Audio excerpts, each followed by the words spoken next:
تهتدون. چلو شینے میں عبداللہ او چھاپ پہ صحیح ہے نہیں چھاپے ہاں سور مشتبلگ سے نہیں چھاپے وألقى في الأرض رواسي أن تميد بكم وأنهارا وسبلا لعلكم تهتدون وعلامات وبالنجم هم يهتدون أفمن يخلق كمن لا يخلق أفلا تذكرون وإن تعدوا نعمة الله لا تحصوها إن الله لغفور رحيم والله يعلم ما تسرون وما تعلنون والذين يدعون من دون الله لا يخلقون شيئا وهم يخلقون. ایک یہ کہ تم اس سے مچھلی کی شکل میں تازہ گوشت کھاتے ہو اور مچھلی مردہ بھی ہو تب بھی حلال ہے. علاوہ ازیں حالت احرام میں بھی اس کا شکار کرنا حلال ہے. دوسرے اس سے تم موتی سیپیاں اور جواہر نکالتے ہو جن سے تم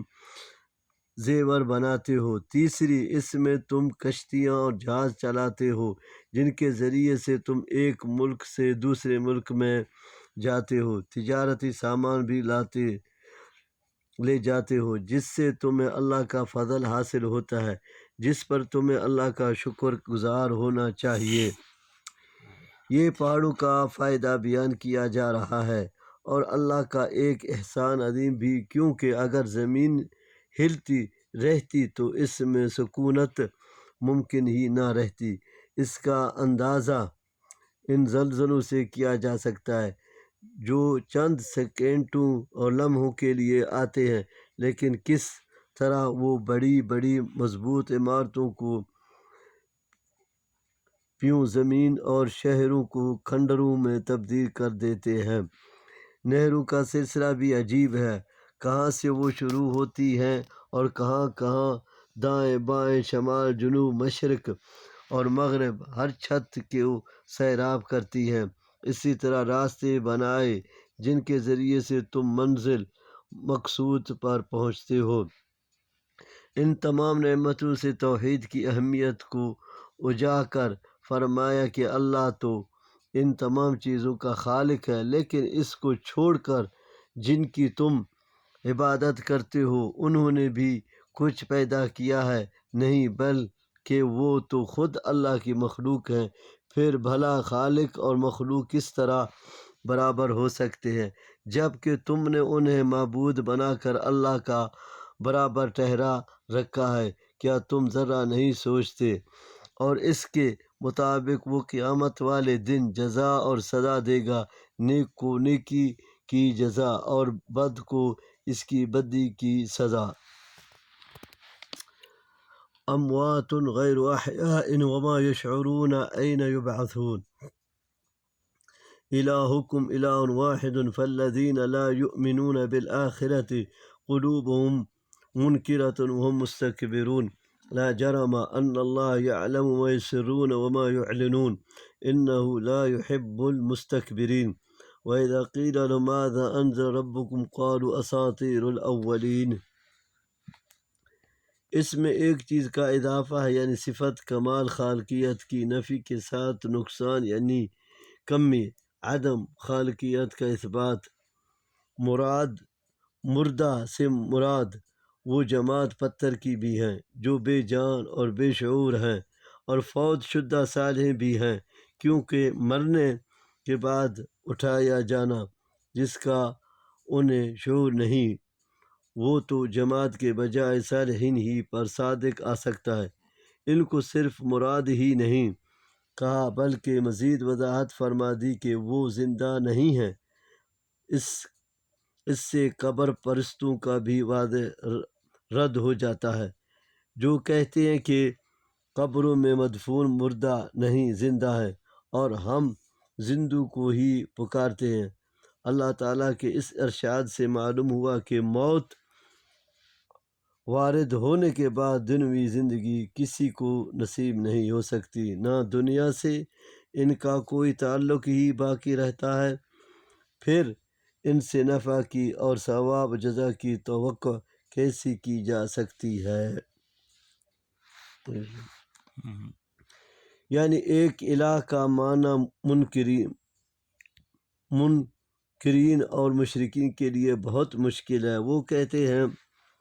اجعل الآلہۃ الہا واحد ان ھذا لشیء عجاب، اس نے تمام معبود کو ایک ہی معبود کر دیا ہے، یہ تو بڑی کہاں صورت نام ہے ذرا؟ سعد ہے۔ ہاں اس نے تمام معبود کو ایک ہی معبود کر دیا ہے، یہ تو بڑی ہی عجیب بات ہے۔ دوسرے مقام پر فرمایا وَإِذَا ذُكِرَ اللَّهُ وَحْدَهُ اشْمَأَزَّتْ قُلُوبُ الَّذِينَ لَا يُؤْمِنُونَ بِالْآخِرَةِ وَإِذَا ذُكِرَ الَّذِينَ مِن دُونِهِ إِذَا هُمْ يَسْتَبْشِرُونَ۔ سورۃ زمر۔ جب ایک اللہ کا ذکر کار کیا جاتا ہے تو منکرین آخرت کے دل تنگ ہو جاتے ہیں، اور جب اللہ کے سوا دوسروں معبود کا ذکر کیا جاتا ہے تو خوش ہوتے ہیں۔ ہاں ٹھیک ہے۔ استکبار کا مطلب ہوتا ہے اپنے آپ کو بڑا سمجھتے ہو، صحیح اور حق بات کا انکار کر دینا، اور دوسروں کو حقیر و کمتر سمجھنا۔ کبر کی یہی تعریف حدیث میں بیان کی گئی ہے۔ یہ کبر و غرور اللہ کو سخت ناپسند ہے۔ حدیث میں ہے کہ وہ شخص جنت میں نہیں جائے گا جس کے دل میں ایک ذرے کے برابر بھی کبر ہوگا۔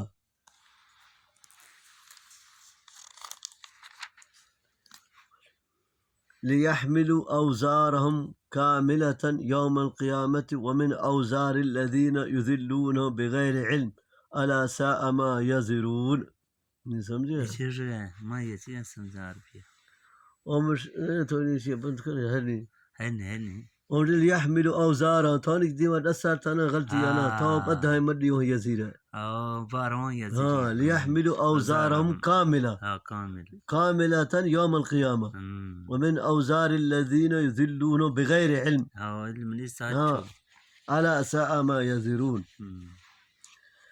قد مكر الذين من قبلهم فأتى الله بنيانهم من القواعد فخر عليهم السقف من فوقه وآتاهم العذاب من حيث لا يشعرون ثم يوم القيامة يخزيهم ويقول أين شركائي الذين كنتم تشاكون فيهم قال الذين أوتوا العلم إن الخزي اليوم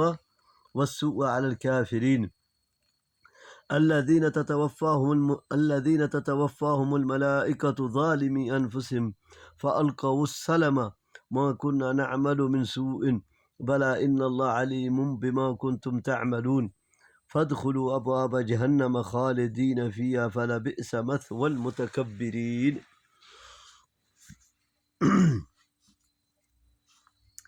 یعنی اعراض اور استہزاء کا مظاہرہ کرتے ہوئے یہ مکذبین جواب دیتے ہیں اللہ تعالیٰ نے تو کچھ نہیں اتارا، اور یہ محمد صلی اللہ علیہ وسلم ہمیں جو پڑھ کر سناتا ہے وہ تو پہلے لوگوں کی کہانی ہے جو کہیں سے سن کر بیان کرتا ہے۔ یعنی ان کی زبانوں سے یہ بات اللہ تعالیٰ نے نکلوائی تاکہ وہ اپنے بوجھوں کے ساتھ دوسروں کا بوجھ بھی اٹھائیں، جس طرح کہ حدیث میں ہے نبی صلی اللہ علیہ وسلم نے فرمایا جس نے لوگوں کو ہدایت کی طرف بلایا تو اس شخص کو ان تمام لوگوں کا اجر بھی ملے گا جو اس کی دعوت پر ہدایت کا راستہ اپنائیں گے، اور جس نے گمراہی کی طرف بلایا تو اس کو ان تمام لوگوں کے گناہوں کا بار بھی اٹھانا پڑے گا جو اس کی دعوت پر گمراہ ہوئے۔ بعض مفسرین اسرائیل روایت کی بنیاد پر کہتے ہیں کہ اس سے مراد نمرود یا بخت نصر ہے جنہوں نے آسمان پر کسی طرح چڑھ کر اللہ کے خلاف مکر کیا لیکن وہ ناکام واپس آئے، اور بعض مفسرین کا خیال میں یہ ایک تمثیل ہے جس سے یہ بتانا مقصود ہے کہ اللہ کے ساتھ کفر اور شرک کرنے والوں کے عمل اسی طرح برباد ہوں گے جس طرح کسی کے مکان کی بنیادیں متزلزل ہو جائیں اور وہ چھت سمیت گر پڑے، مگر زیادہ صحیح بات یہ ہے کہ اس سے مقصود ان قوموں کے انجام کی طرف اشارہ کرنا ہے جن قوموں نے پیغمبروں کی تکذیب پر اصرار کیا اور بالآخر عذاب الہی میں گرفت ہو کر اپنے گھروں سمیت تباہ ہو گئے، مثلا قوم عاد و قوم لوط وغیرہ، جس طرح دوسرے مقام پر فرمایا من حیث لم یحتسبوا، پس اللہ کا عذاب ان کے پاس ایسی جگہ سے آیا جہاں سے ان کو وہم و گمان بھی نہ تھا۔ یعنی یہ تو وہ عذاب تھے جو دنیا میں ان پر آئے، اور قیامت والے دن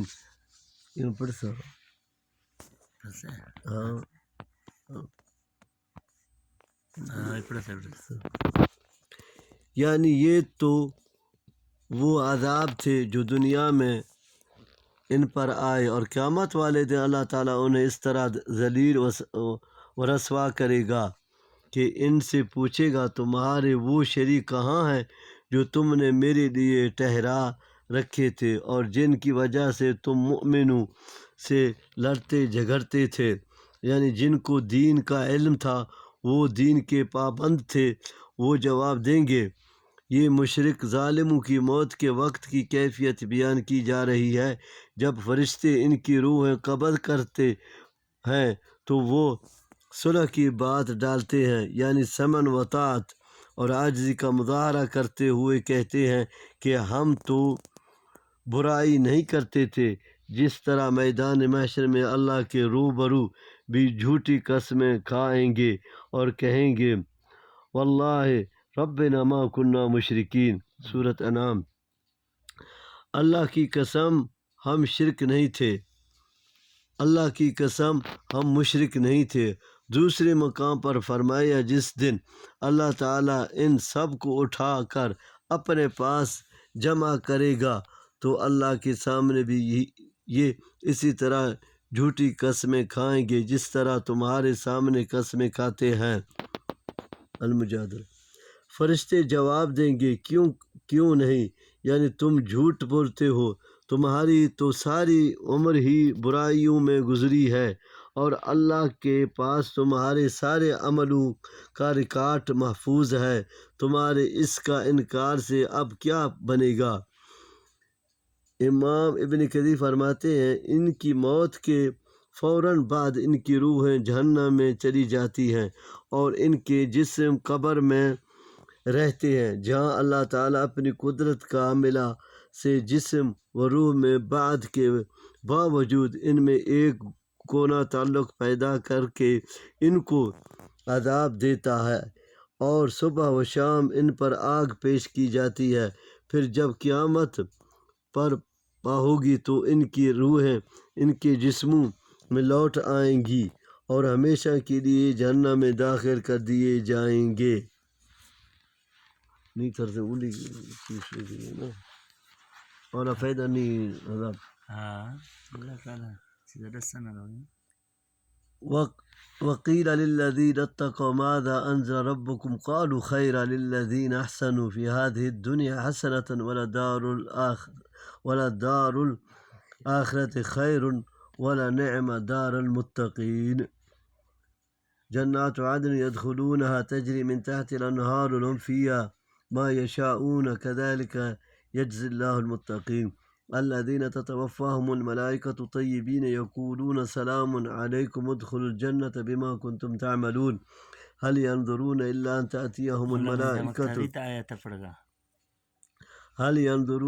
تأتيهم الملائكة أو يأتي أمر ربك كذلك فعل الذين من قبلهم وما ظلمهم الله ولكن كانوا أنفسهم يظلمون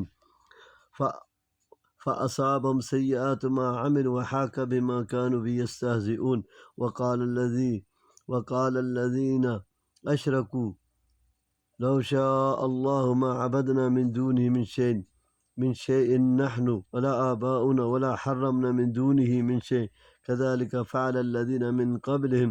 فهل على الرسل إلا البلاغ المبين۔ ان آیات میں ظالم مشرکوں کے مقابلے میں اہل ایمان و تقویٰ کا کردار اور ان کا حسن انجام بیان فرمایا گیا ہے۔ جعلنا اللہ منہم آمین یا رب العالمین۔ سورۃ اعراف کی آیت 43 کے تحت یہ حدیث گزر چکی ہے کہ کوئی شخص بھی محض اپنے عمل سے جنت میں نہیں جائے گا جب تک اللہ کی رحمت نہیں ہوگی، لیکن یہاں فرمایا جا رہا ہے کہ تم اپنے عملوں کے بدلے جنت میں داخل ہو جاؤ، تو ان میں دراصل کوئی منافات نہیں، کیونکہ اللہ کی رحمت کے حصول کے لیے اعمال صالحہ ضروری ہیں۔ گویا عمل صالح اللہ کی رحمت کا ذریعہ ہے، اس لیے عمل کی اہمیت بھی بجائے خود مسلم ہے، اس سے صرف نظر نہیں کیا جا سکتا، اس کے بغیر آخرت میں اللہ کی رحمت ملی ہی نہیں سکتی۔ اس لیے حدیث میں مذکورہ کا مفہوم بھی اپنی جگہ صحیح ہے اور عمل کی اہمیت بھی اپنی جگہ پر قرار ہے۔ اس لیے ایک اور حدیث میں فرمایا گیا ہے، ان اللہ لا ينظر الى صورکم و اموالکم ولکن ينظر الى قلوبکم و اعمالکم۔ صحیح مسلم کتاب البر باب التحریم ظلم المسلم۔ یعنی کیا یہ بھی اس وقت کا انتظار کر رہے ہیں جب فرشتے ان کی روحیں قبض کریں گے یا رب کا حکم یعنی عذاب یا قیامت آ جائے؟ یعنی اس طرح سرکشی اور معصیت ان سے پہلے لوگوں نے اختیار کیے رکھی جس پر وہ غضب الہی کے مستحق بنے، اس لیے کہ اللہ نے تو ان کے لیے کوئی عذر ہی باقی نہیں چھوڑا، رسولوں کو بھیج کر اور کتاب نازل فرما کر ان پر حجت تمام کر دی۔ یعنی رسولوں کی مخالفت اور ان کی تکذیب کر کے خود ہی انہوں نے اپنے آپ پر ظلم کیا۔ یعنی جب رسول ان سے کہتے کہ اگر تم ایمان نہیں لاؤ گے تو اللہ کا عذاب آ جائے گا، تو یہ استہزاء کے طور پر کہتے کہ جا اپنے اللہ سے کہہ وہ عذاب بھیج کر ہمیں تباہ کر دے، چنانچہ اس عذاب نے انہیں گھیر لیا جس کا وہ مذاق اڑاتے تھے، پھر اس سے بچاؤ کا کوئی راستہ ان کے پاس نہیں رہا۔ اس آیت میں اللہ تعالیٰ نے مشرکین کے ایک وہم اور مغالطے کا ازالہ فرمایا ہے۔ وہ کہتے تھے کہ ہم جو اللہ کو چھوڑ کر دوسروں کی عبادت کرتے ہیں یا اس کے حکم کے بغیر ہی کچھ چیزوں کو حرام کر لیتے ہیں، اگر ہماری یہ باتیں غلط ہیں تو اللہ تعالیٰ اپنی قدرت کاملہ سے ہمیں ان چیزوں سے روک کیوں نہیں دیتا؟ وہ اگر چاہے تو ہم ان کاموں کو کر ہی نہیں سکتے۔ اگر وہ نہیں روکتا تو اس کا مطلب ہے کہ ہم جو کچھ کر رہے ہیں اس کی مشیت کے مطابق ہے۔ اللہ تعالیٰ نے ان کے اس شبے کا ازالہ رسولوں کا کام صرف پہنچا دینا ہے کا کر فرمایا، مطلب یہ ہے کہ تمہارا یہ گمان صحیح نہیں ہے کہ اللہ تعالیٰ نے تمہیں اس سے روکا نہیں ہے، اللہ تعالیٰ نے تو تمہیں ان مشرکانہ امور سے بڑی سختی سے روکا ہے، اس لیے وہ ہر قوم میں رسول بھیجتا اور کتابیں نازل کرتا رہا ہے، اور ہر نبی نے آ کر سب سے پہلے اپنی قوم کو شرک ہی سے بچانے کی کوشش کی ہے۔ اس کا صاف مطلب یہ ہے کہ اللہ تعالیٰ ہرگز یہ پسند نہیں کرتا کہ لوگ شرک کریں، کیونکہ اگر اس سے یہ پسند ہوتا تو اس کی تردید کے لیے وہ رسول کیوں بھیجتا؟ لیکن اس کے باوجود اگر تم نے رسولوں کی تکذیب کر کے شرک کا Allah marchete da roko sine. ہاں رسول کر رہے Marchete. وَلَقَدْ بَعَثْنَا فِي كُلِّ أُمَّةٍ رَسُولًا أَنِ اعْبُدُوا اللَّهَ وَاجْتَنِبُوا الطَّاغُوتَ فَمِنْهُم مَّنْ هَدَى اللَّهُ وَمِنْهُم مَّنْ حَقَّتْ عَلَيْهِ الضَّلَالَةُ فَسِيرُوا فِي الْأَرْضِ فَانظُرُوا كَيْفَ كَانَ عَاقِبَةُ الْمُكَذِّبِينَ إِن تَحْرِصْ عَلَىٰ هُدَاهُمْ فَإِنَّ اللَّهَ لَا يَهْدِي مَنْ يُضِلُّ وَمَا لَهُم مِّن نَّاصِرِينَ وَأَقْسَمُوا بِاللَّهِ جَهْدَ أَيْمَانِهِمْ لَا يَبْعَثُ اللَّهُ مَنْ يَمُوتُ بَلَىٰ وَعْدًا عَلَيْهِ حَقًّا وَلَكِنَّ أَكْثَرَ النَّاسِ لَا يَعْلَمُونَ۔ ليبين لهم الذي يختلفون فيه وليعلم الذين كفروا أنهم كانوا كاذبين إنما قولنا لشيء إذا أردناه أن نقول له كن فيكون والذين هاجروا في الله من بعد ما ظلموا لنبوئنهم في الدنيا حسنة ولأجر الآخرة أكبر لو كانوا يعلمون۔ راستہ اختیار کیا اور اللہ نے اپنی مشیت کو تکوینہ کے تحت قہر اور جبر تمہیں اس سے نہیں روکا، تو یہ تو اس حکمت مصلحت کا ایک حصہ ہے جس کے تحت اس نے انسانوں کو ارادہ و اختیار کی آزادی دی ہے، کیونکہ اس کے بغیر ان کی آزمائش ممکن ہی نہ تھی۔ ہمارے رسول ہمارا پیغام تم تک پہنچا کر یہی سمجھاتے رہے کہ اس سے آزادی کا غلط استعمال نہ کرو، بلکہ اللہ کی رضا کے مطابق اس سے استعمال کرو۔ ہمارے رسول یہی کچھ کر سکتے تھے جو انہوں نے کیا، اور تم نے شرک کر کے آزادی کا غلط استعمال کیا جس کی سزا دائمی عذاب ہے۔ مذکورہ وہ شبہ ہیں کہ ازالے کے لیے مزید فرمایا کہ ہم نے تو ہر امت میں رسول بھیجا اور یہ پیغام ان کے ذریعے سے پہنچایا کہ صرف ایک اللہ کی عبادت کرو، لیکن جن پر گمراہی ثابت ہو چکی تھی انہوں نے اس کی پرواہ ہی نہ کی۔ اس میں اللہ تعالیٰ فرما رہا ہے، اے پیغمبر تیری خواہش یقیناً یہی ہے کہ یہ سب ہدایت کا راستہ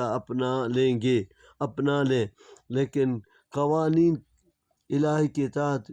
جو گمراہ ہو گئے ہیں ان کو تو ہدایت کے راستے پر نہیں چلا سکتا، یہ تو اپنے آخری انجام کو پہنچ کر ہی رہیں گے جہاں ان کا کوئی مددگار نہیں ہوگا، کیونکہ مٹی میں مل جانے کے بعد ان کا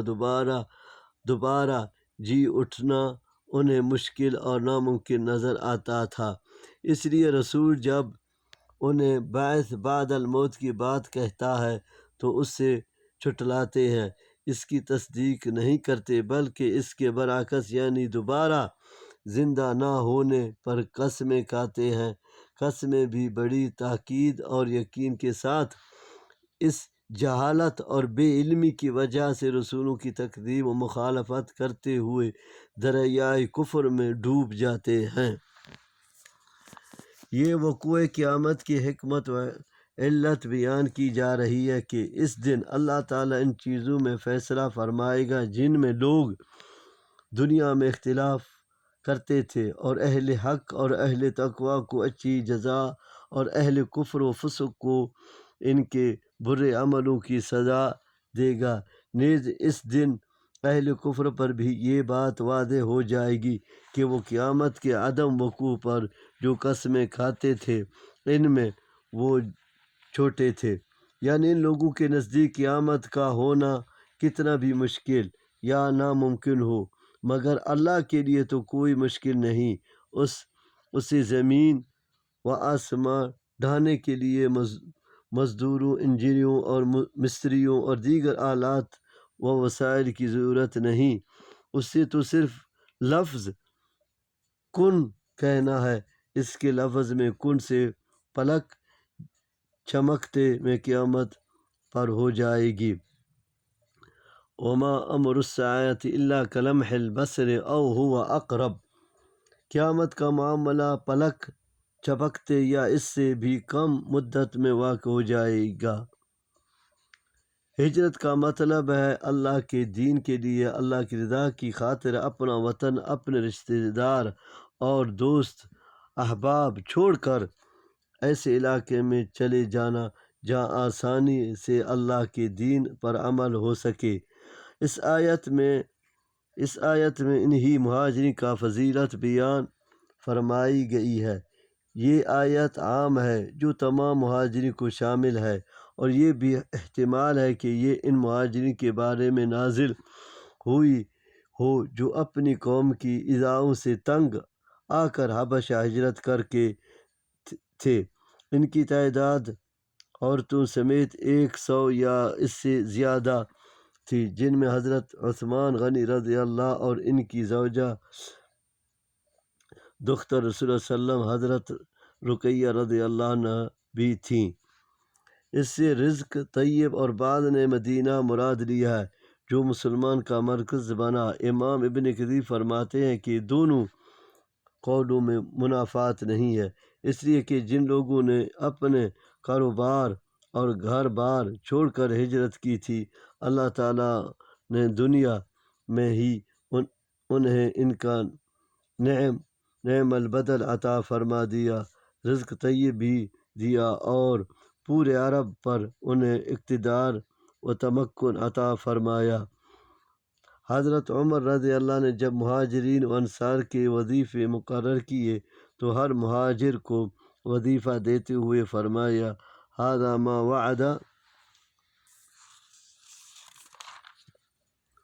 وعد اللہ فی الدنیا الذین صبروا وعلى ربهم يتوکلون وما ارسلنا من قبلك الا رجالا نوحی الیہم فاسألوا اہل الذکر ان کنتم لا تعلمون بالبینات والزبر وانزلنا الیک الذکر لتبین للناس ما نزل الیہم ولعلهم يتفکرون افامن الذین مکروا السیئات ان یخسف اللہ بهم الارض او یأتیهم العذاب من حیث لا یشعرون او یأخذهم فی تقلبهم فما هم بمعجزین او یأخذهم على تخوف فإن ربکم رؤوف رحیم اولم يروا الى ما خلق الله من شيء يتفيأ ظلاله عن اليمين والشمائل سجدا لله وهم داخرون ولله يسجد ما في السماوات وما في الأرض من دابة والملائكة هم لا يستكبرون يخافون ربهم من فوقهم يفعلون ما يؤمرون وقال الله لا تتخذوا إلهين اثنين إنما هو إله واحد فإياي فارهبون۔ یہ وہ ہے جس کا اللہ نے دنیا میں وعدہ کیا ہے، وما ادخر لکم فی الآخرہ افضل، اور آخرت میں تیرے لیے جو ذخیرہ ہے وہ اس سے کہیں بہتر ہے۔ اہل ذکر سے مراد اہل کتاب ہے، جو پچھلے انبیاء اور ان کی تاریخ سے واقف تھے۔ مطلب یہ ہے کہ ہم نے جتنے بھی رسول بھیجے وہ انسان ہی تھے، اس لیے محمد رسول اللہ صلی اللہ علیہ وسلم بھی اگر انسان ہیں تو یہ کوئی نئی بات نہیں کہ تم ان کی بشریت کی وجہ سے ان کی رسالت کا انکار کر دو۔ اگر تمہیں شک ہے تو اہل کتاب سے پوچھ لو کہ پچھلے انبیاء بشر تھے یا ملائکہ، اگر وہ فرشتے تھے تو پھر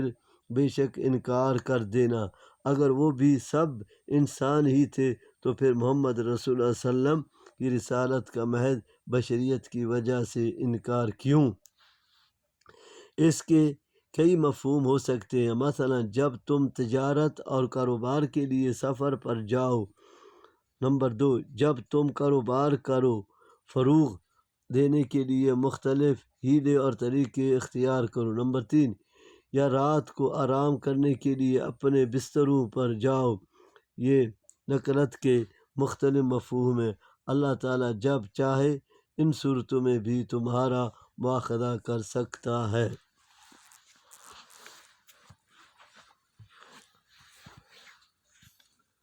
تخوف کا یہ مطلب بھی ہو سکتا ہے کہ پہلے سے ہی دل میں عذاب اور مواخذہ کا ڈر ہو، جس طرح بعض دفعہ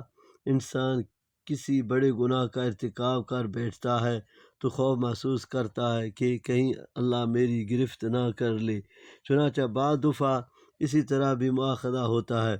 کہ وہ گناہوں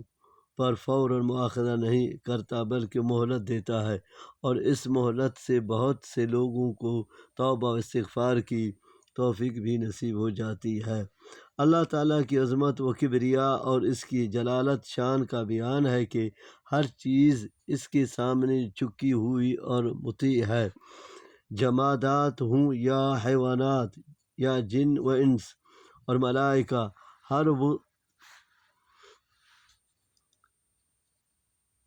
ہر وہ چیز جس کا سایہ ہے اور اس کا سایہ دائیں بائیں چکتا ہے تو وہ صبح و شام اپنے سائے کے ساتھ اللہ کو سجدہ کرتی ہے۔ امام مجاہد فرماتے ہیں جب سورج ڈھلتا ہے تو ہر چیز اللہ کے سامنے سجدہ ریز ہو جاتی ہے۔ روز کے لگے نا۔ ہاں کل اللہ کے خوف سے لرزاں و ترساں رہتے ہیں، اللہ کے حکم سے سرتابی نہیں کرتے بلکہ جس کا حکم دیا جاتا ہے بچا لاتے ہیں، جس سے منع کیا جاتا ہے اس سے دور رہتے ہیں، کیونکہ اللہ کے سوا کوئی معبود ہے ہی نہیں۔ اگر آسمان و زمین دو معبود ہوتے تو نظام عالم قائم ہی نہیں رہ سکتا۔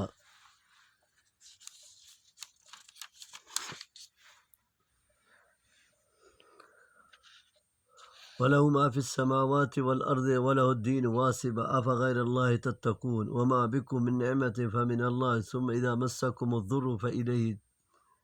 فَإِلَيْهِ تَجْأَرُونَ ثُمَّ إِذَا كَشَفَ الضُّرَّ عَنكُمْ إِذَا فَرِيقٌ مِّنكُم بِرَبِّهِمْ يُشْرِكُونَ لِيَكْفُرُوا بِمَا آتَيْنَاهُمْ فَتَمَتَّعُوا فَسَوْفَ تَعْلَمُونَ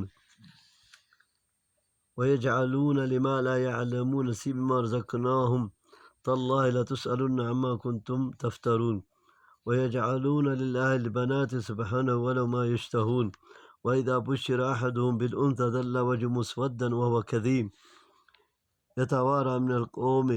مِن سُوءِ مَا بُشِّرَ بِهِ أَيُمْسِكُهُ عَلَىٰ هُونٍ أَمْ يَدُسُّهُ فِي التُّرَابِ أَلَا سَاءَ مَا يَحْكُمُونَ۔ تا یہ فساد اور خرابی کا شکار ہو چکا ہوتا، لو کان فیہما الہ الا اللہ لفسدتا، اس لیے سنویت دو خداؤں کا عقیدہ جس کے مجوسی حامل رہے ہیں، یا تعداد الہ بہت سارے معبود کا عقیدہ جس کے اکثر مشرکین قائل رہے ہیں، یہ سب باطل ہیں۔ جب کائنات کا خالق ایک ہے اور وہی بلا شرکت غیر تمام کائنات کا نظم و فسق چلا رہا ہے تو معبود بھی صرف وہی ہے جو اکیلا ہے، دو یا دو سے زیادہ نہیں ہے۔ اس کی عبادت و اطاعت دائمی اور لازم ہے۔ واصف کے معنی ہمیشگی کے ہیں، وَلَهُمْ عَذَابٌ وَاصِف، ان کے لیے عذاب ہے ہمیشہ کا، اور اس کا وہی مطلب ہے جو دوسرے مقامات پر بیان کیا گیا ہے۔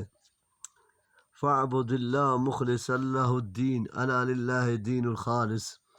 پس اللہ کی عبادت کرو، اس کے لیے بندگی کو خالص کرتے ہوئے خبردار، اس کے لیے خالص بندگی ہے۔ جب سب نعمتوں کا دینے والا صرف ایک اللہ ہے تو پھر عبادت کسی اور کی کیوں؟ اس کا مطلب یہ ہے کہ اللہ کے ایک ہونے کا عقیدہ قلب و وجدان کی گمراہیوں میں راسخ ہے، جو اس وقت ابھر کر سامنے آ جاتا ہے جب ہر طرف سے مایوسی کے بادل گہرے ہو جاتے ہیں۔ لیکن انسان بھی کتنا ناشکر ہے کہ تکلیف، بیماری، تنگ دستی اور نقصان وغیرہ کے دور ہوتے ہی وہ پھر رب کے ساتھ شرک کرنے لگتا ہے۔ یہ اسی طرح ہی ہے جیسے اس سے قبل فرمایا تھا، قُلْ تَمَتَّعُوا فَإِنَّ مَصِيرَكُمْ إِلَى النَّارِ، چند روزہ زندگی میں فائدہ اٹھا لو، بالآخر تمہارا ٹھکانہ جہنم ہے۔ یعنی جن کو یہ حاجت روا مشکل کشا اور معبود سمجھتے ہیں وہ پتھر کی مورتیاں ہیں یا جنات و شیاطین ہیں جن کی حقیقت کا ان کو علم ہی نہیں۔ اسی طرح قبروں میں مدفون لوگوں کی حقیقت بھی کوئی نہیں جانتا کہ ان کے ساتھ وہاں کیا معاملہ ہو رہا ہے، وہ اللہ کے پسندیدہ افراد میں ہے یا کسی دوسری فہرست میں، ان باتوں کو کوئی نہیں جانتا۔ لیکن ان ظالم لوگوں نے ان کی حقیقت سے ناآشنا ہونے کے باوجود انہیں اللہ کا شریک ٹھہرا رکھا ہے، اور اللہ کے دیے ہوئے مال میں سے ان کے لیے بھی نظر و نیاز طور پر حصہ مقرر کرتے ہیں، بلکہ اللہ کا حصہ رہ جائے تو بے شک رہا جائے، ان کے حصے میں کمی نہیں کرتے، جیسا کہ سورۃ انعام میں 136 میں بیان کیا گیا ہے۔ جو اللہ پر افتراء کرتے ہو کہ اس کا شریک یا شرکا ہیں، اس کی بابت قیامت والے دن تم سے پوچھا جائے گا۔ عرب کے بعد قبیلے خزاع اور کنانہ فرشتوں کی عبادت کرتے تھے اور کہتے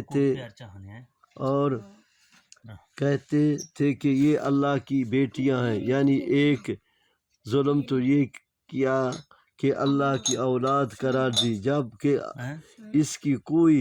اولاد نہیں، پھر اولاد بھی مؤنث جسے وہ اپنے لیے پسند ہی نہیں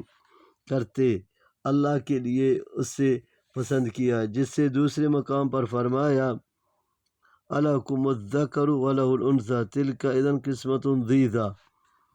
کیا تمہارے لیے بیٹے اور اس کے لیے بیٹیاں، یہ تو بڑی بھونٹی تقسیم ہے۔ یہاں فرمایا کہ تم تو یہ خواہش رکھتے ہو کہ بیٹے ہوں یا بیٹی کوئی نہ ہو، یعنی لڑکی کی ولادت کی خبر سن کر ان کا تو یہ حال ہوتا ہے جو مذکورہ ہوا، اور اللہ کے لیے بیٹیاں تجویز کرتے ہیں، کیسا؟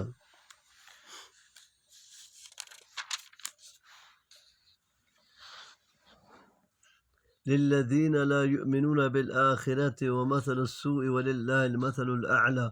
وهو العزیز الحکیم۔ ولو يؤاخذ الله الناس بظلم ما ترك عليهم من دابة ولكن يؤخرهم إلى أجل مسمى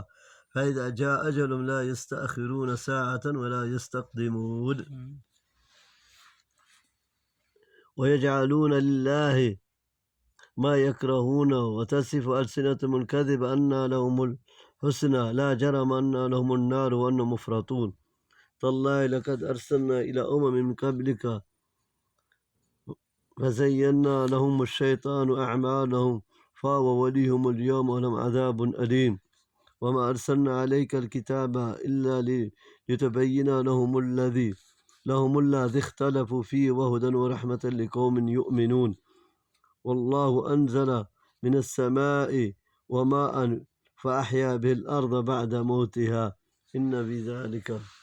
آيات لقوم يشكرون۔ برا یہ فیصلہ کرتے ہیں، یہاں یہ نہ سمجھا جائے کہ اللہ تعالیٰ بھی لڑکوں کے مقابلے میں لڑکی کو حقیر اور کم تر سمجھتا نہیں۔ اللہ کے نزدیک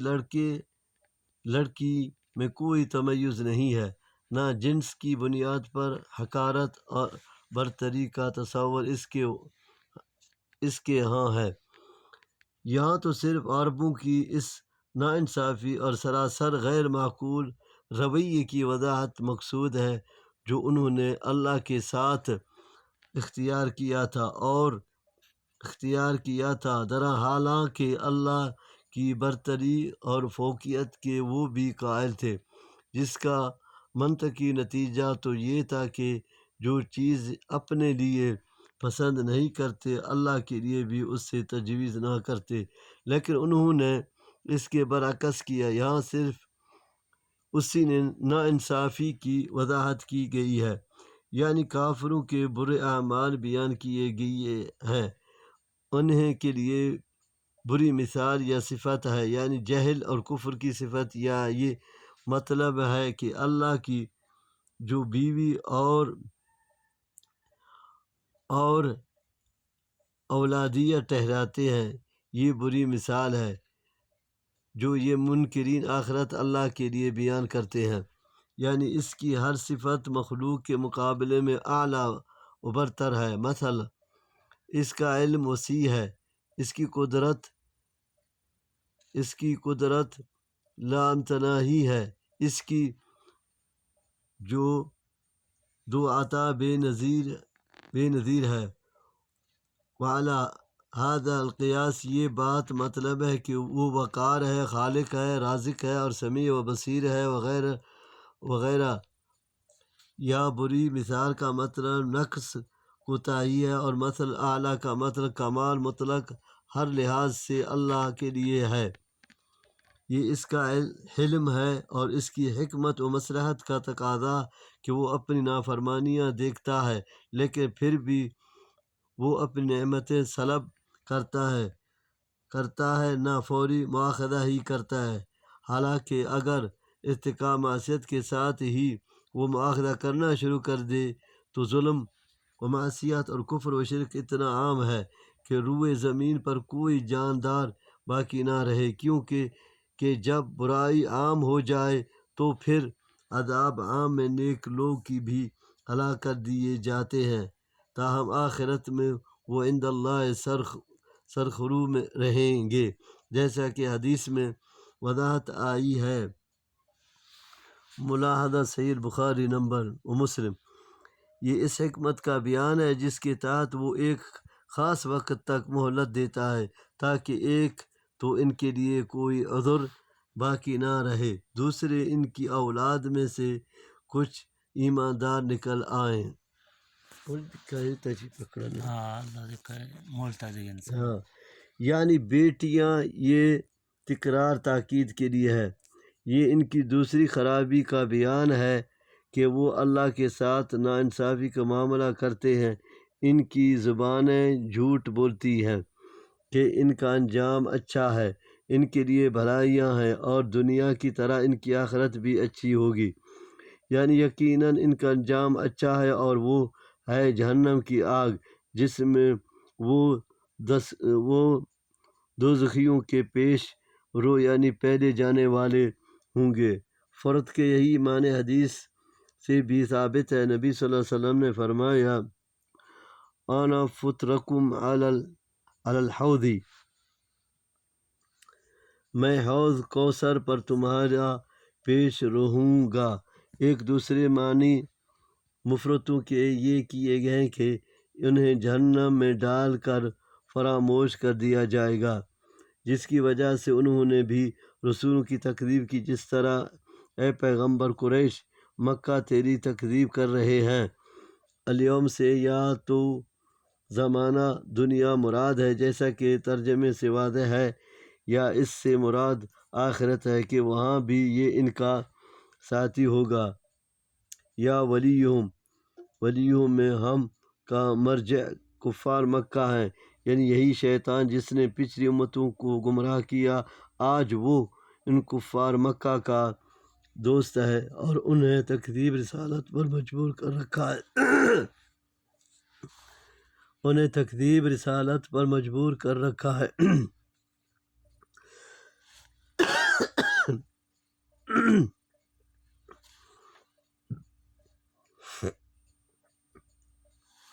بند کریں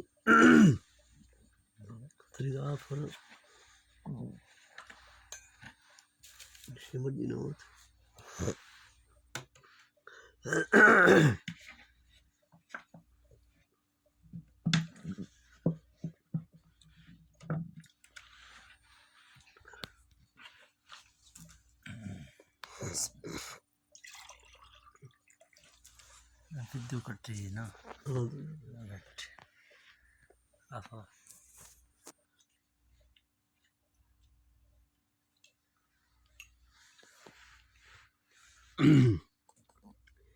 اس میں نبی صلی اللہ علیہ وسلم کا یہ منصب بیان کیا گیا کہ عقائد و احکام شرعیہ کے سلسلے میں یہود و نصارہ کے درمیان اور اس طرح مجوسیوں اور مشرکوں کے درمیان دیگر اہل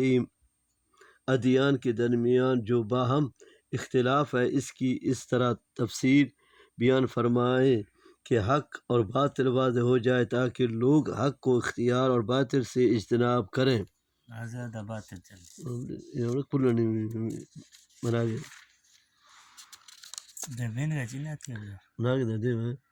ذلك الآية لقوم يسمعون وأن لكم في الأنعام لعبرة نسقيكم مما في بطونها من بين فرث ودم لبنا خالصا سائغا للشاربين ومن ثمرات النخيل والأعناب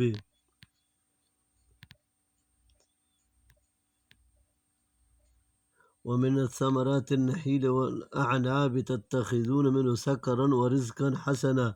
إن بذلك لآية لقوم يعقلون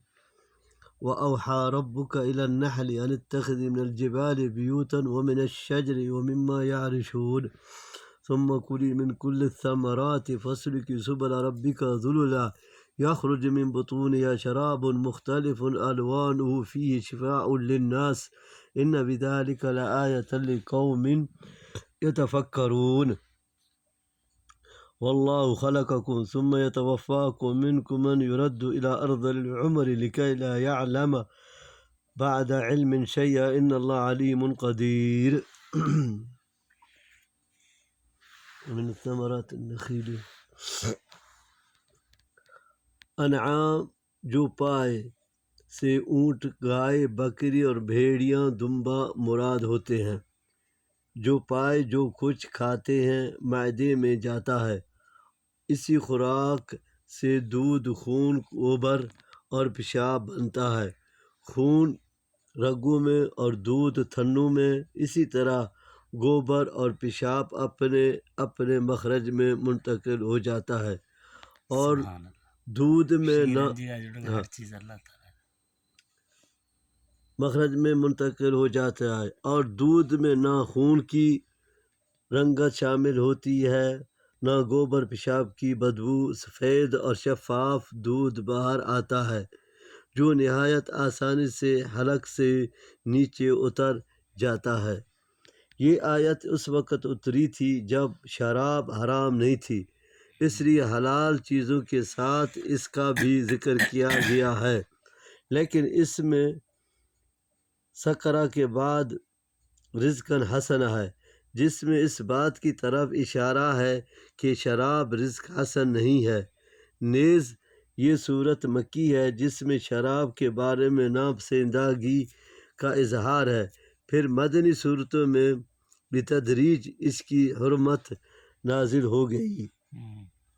وحی سے مراد الہام اور وہ سمجھ بوجھ ہے جو اللہ تعالیٰ نے اپنی طبعی ضروریات کی تکمیل کے لیے حیوانات کو بھی عطا کی ہے نہیں پہنے واہی واہی رہا جاتے چو امبے واہی منا گئے او ہلا ہاں اللہ واہی بخش شہد کی مکھی پہلے پہاڑوں میں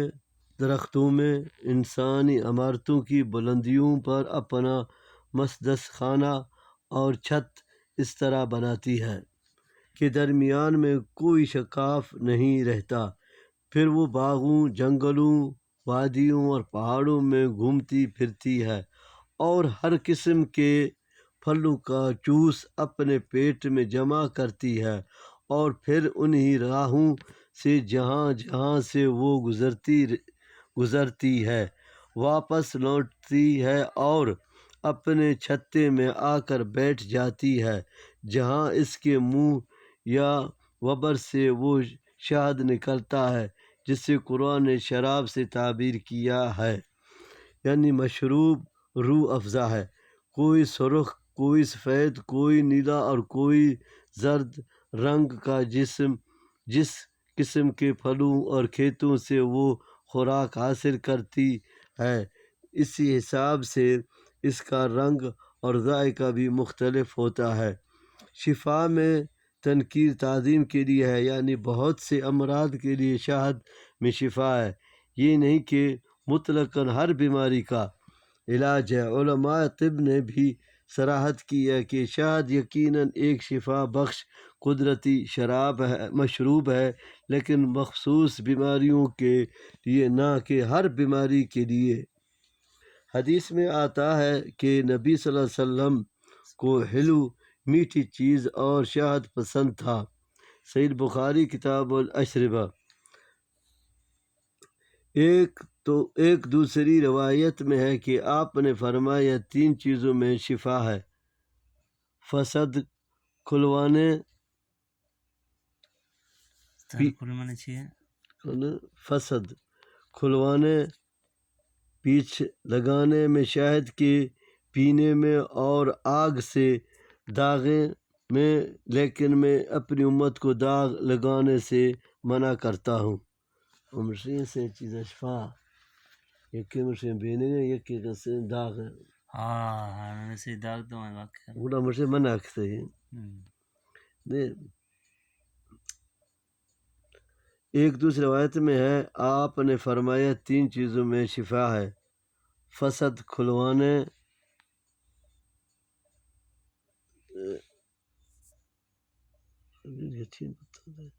چھپنے لگانے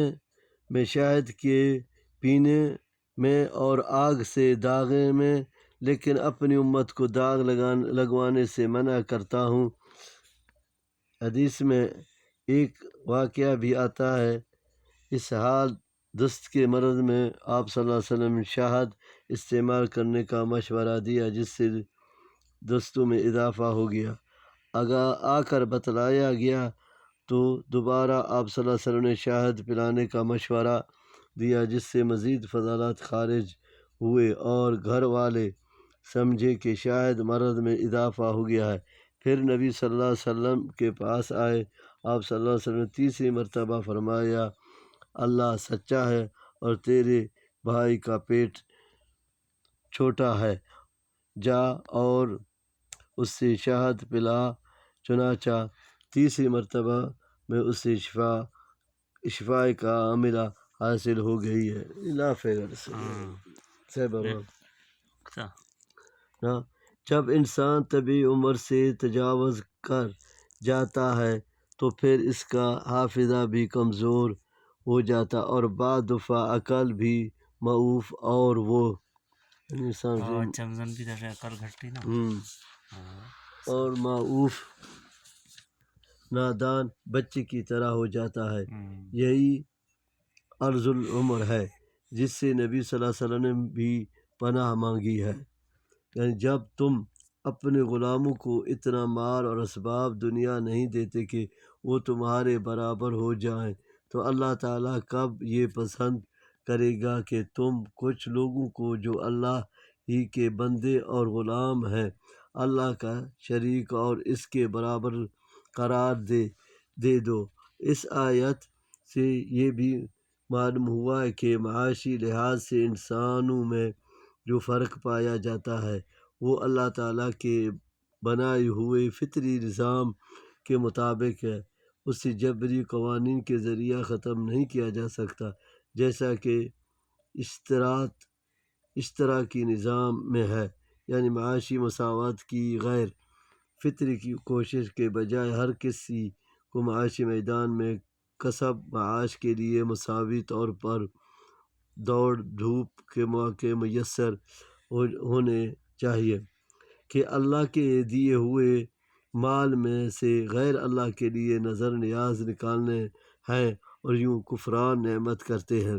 یعنی اللہ تعالیٰ اپنے ان انعامات کا تذکرہ کر کے جو آیات مذکورہ ہیں سوال کر رہا ہے کہ سب کچھ دینے والا تو اللہ ہے لیکن یہ اس سے چھوڑ کر دوسروں کی عبادت کرتے ہیں اور دوسروں کا ہی کہنا مانتے ہیں یعنی اللہ کو چھوڑ کر عبادت بھی ایسے لوگوں کی کرتے ہیں جن کے پاس کسی چیز کا اختیار نہیں ہے جس طرح مشرکین مثال دیتے ہیں کہ بادشاہ سے ملنا ہو یا اس سے کوئی کام ہو تو کوئی براہ راست بادشاہ سے نہیں مل سکتا اس سے پہلے بادشاہ کے مقربین سے رابطہ کرنا پڑتا ہے تب کہیں جا کر بادشاہ تک اس کی رسائی ہوتی ہے اسی طرح اللہ کی ذات بھی بہت اعلیٰ اور اونچی ہے اس تنگ پہنچنے کے لیے ہم ان معبود کو ذریعہ بناتے ہیں یا بزرگوں کا وسیلہ پکڑتے ہیں اللہ تعالیٰ نے فرمایا تم اللہ کو اپنے پر قیاس مت کرو نہ اس قسم کی مثالیں دو اس لیے کہ وہ تو واحد ہے اس کی کوئی مثال ہی نہیں ہے پھر بادشاہ نہ تو عالم الغیب ہے نہ حاضر و ناظر نہ سمیع و بصیر کہ وہ بغیر کسی ذریعے کے رعایا کے حالات و ضروریات سے آگاہ ہو جائے جب کہ اللہ تعالیٰ تو ظاہر و باطن اور حاضر و غائب ہر چیز کا علم رکھتا ہے رات کی تاریکیوں میں ہونے والے کاموں کو بھی دیکھتا ہے اور ہر ایک کی فریاد سننے پر بھی قادر ہے بھلا ایک انسان بادشاہ اور حاکم کا اللہ تعالیٰ کے ساتھ کیا تقابل اور مواخذہ نہ۔ بعض کہتے ہیں کہ یہ غلام اور آزاد کی مثال ہے کہ پہلا شخص غلام اور دوسرا آزاد ہے، یہ دونوں برابر نہیں ہو سکتے۔ بعض کہتے ہیں کہ یہ مومن اور کافر کی مثال ہے، پہلا کافر اور دوسرا مومن ہے، یہ برابر نہیں۔ بعض کہتے ہیں کہ یہ اللہ تعالیٰ اور اصنام معبودان باطلہ کی مثال ہے، پہلے سے مراد اصنام اور دوسرے سے اللہ ہے، یہ دونوں برابر نہیں ہو سکتے۔ مطلب یہی ہے کہ ایک غلام اور آزاد باوجود اس بات کا کہ دونوں انسان ہیں، دونوں اللہ کی مخلوق ہیں، اور بھی بہت ہی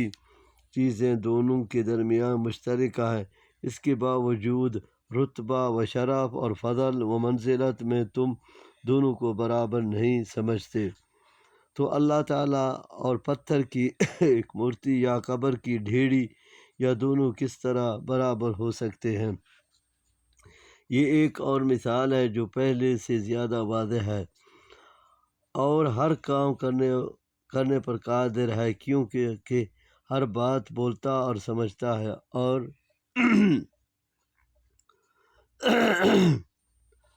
اور ہے بھی سیدھی راہ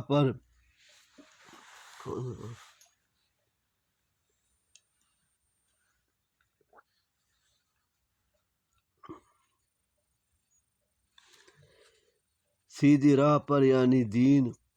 قویم اور سیرت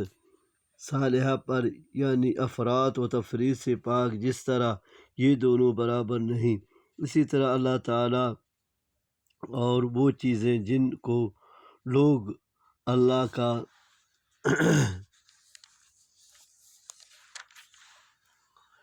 وَلِلَّهِ غَيْبُ السَّمَاوَاتِ وَالْأَرْضِ وَمَا أَمْرُ السَّاعَةِ إِلَّا كَلَمْحِ الْبَصَرِ أَوْ هُوَ أَقْرَبُ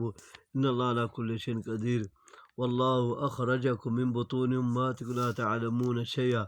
وَجَعَلَ لَكُمُ السَّمْعَ وَالْأَبْصَارَ وَالْأَفْئِدَةَ لَعَلَّكُمْ تَشْكُرُونَ أَلَمْ يَرَوْا إِلَى الطَّيْرِ مُسَخَّرَاتٍ فِي جَوِّ السَّمَاءِ مَا يُمْسِكُهُنَّ إِلَّا اللَّهُ إِنَّ بِذَلِكَ لَآيَاتٍ لِقَوْمٍ يُؤْمِنُونَ والله جعل لكم من بيوتكم سكنا وجعل لكم من جلود الأنعام بيوتا تستخفون يوم ضعنكم ويوم إقامتكم ومن أصوافها وأوبارها وأشعارها أثاثا ومتاعا إلى حين۔ شریک ٹھہراتے ہیں، برابر نہیں ہو سکتے، یعنی آسمان و زمین جو چیزیں غائب ہیں اور وہ بے شمار ہیں، اور انہیں میں قیامت کا علم ہے، ان کا علم اللہ کے سوا کسی کو نہیں، اس لیے عبادت کے لائق بھی صرف ایک اللہ ہے، نہ کہ وہ اصنام یا فوت شدہ اشخاص جن کو کسی چیز کا علم نہیں، نہ وہ کسی کو نفع نقصان پہنچانے پر ہی قادر ہیں۔ یعنی اس کی قدرت کاملہ کی دلیل ہے کہ یہ وسیع وعریض کائنات اس کے حکم سے پلک جھپکنے میں بلکہ اس سے بھی کم لمحے میں تباہ و برباد ہو جائے گی۔ یہ بات بطور مبالغہ نہیں ہے بلکہ ایک حقیقت واقعہ ہے، کیونکہ اس کی قدرت غیر متناہی ہے جس کا ہم اندازہ ہی نہیں کر سکتے۔ اس کے ایک لفظ کن سے وہ سب کچھ ہو جاتا ہے جو وہ چاہتا ہے، تو یہ قیامت بھی اس کے کن ہو جا کہنے سے برپا ہو جائے گی۔ شیئن ٹکرا ہے، تم کچھ نہیں جانتے تھے، نہ سعادت و شقاوت کو، نہ فائدہ اور نقصان کو، تاکہ کانوں کے ذریعے سے تم آوازیں سنو، آنکھوں کے ذریعے سے چیزوں کو دیکھو، اور دل یقینی عقل، کیونکہ عقل کا مرکز دل ہے، جس سے چیزوں کے درمیان تمیز کر سکو اور نفع و نقصان پہچان سکو۔ جوں انسان بڑا ہوتا ہے، ان کا قوی و حواس میں بھی اضافہ ہوتا جاتا ہے، یعنی حتیٰ کہ جب انسان شعور اور بلوغت کی عمر کو پہنچتا ہے تو اس کی یہ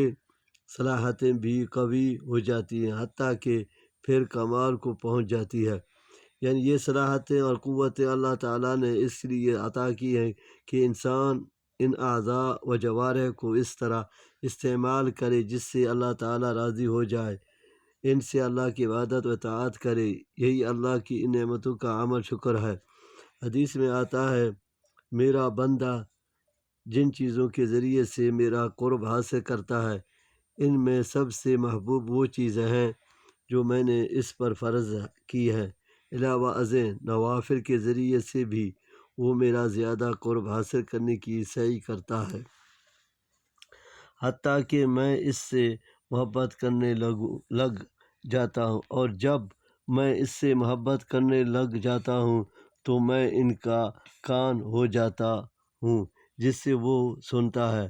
آنکھ ہو جاتا ہوں جس سے وہ دیکھتا ہے، ہاتھ ہو جاتا ہوں جس سے وہ پکڑتا ہے، پاؤں ہو جاتا ہوں جس سے وہ چلتا ہے، اور اگر وہ مجھ سے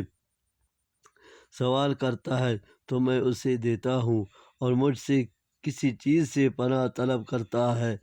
تو میں اسے پناہ دیتا ہوں۔ صحیح البخاری کتاب الرقاق باب التواضع۔ اس حدیث میں کے بعد لوگ غلط مفہوم لے کر اولیاء اللہ کو خدا کی اختیارات کا حامل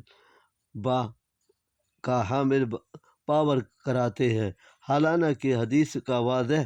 مطلب یہ ہے کہ جب بندہ اپنی اطاعت و عبادت اللہ کے لیے خالص کر لیتا ہے تو اس کا ہر کام صرف اللہ کی رضا کے لیے ہوتا ہے، اپنے کانوں سے وہی بات سنتا اور اپنی آنکھوں سے وہی چیز دیکھتا ہے جس کی اللہ نے اجازت دی ہے، جس چیز کو ہاتھ سے پکڑتا ہے یا پیروں سے چل کر اس کی طرف جاتا ہے تو وہ وہی چیز ہوتی ہے جس کو شریعت نے روا رکھا ہے، وہ ان کو اللہ کی نافرمانی میں استعمال نہیں کرتا بلکہ صرف اطاعت میں استعمال کرتا ہے۔ یہ اللہ تعالیٰ ہی ہے جس نے پرندوں کو اس طرح اڑنے کی اور ہواؤں کو انہیں اپنے دوش پر اٹھانے رکھنے کی طاقت بخشی، یعنی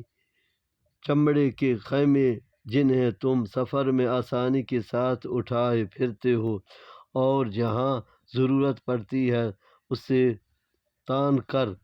موسم کی شدتوں سے اپنے کو محفوظ کر لیتے ہو۔ اصواف صوف کی جمع بھیڑ کی اون، اوبار ویر کی جمع اونٹ کے بال، اشعار و شعر کی جمع ہے دمبے اور بکری کے لیے کے حال، ان سے کئی قسمیں چیزیں تیار ہوتی ہیں جن سے انسان کو مال بھی حاصل ہوتا ہے اور ان سے ایک وقت تک فائدہ بھی اٹھاتا ہے۔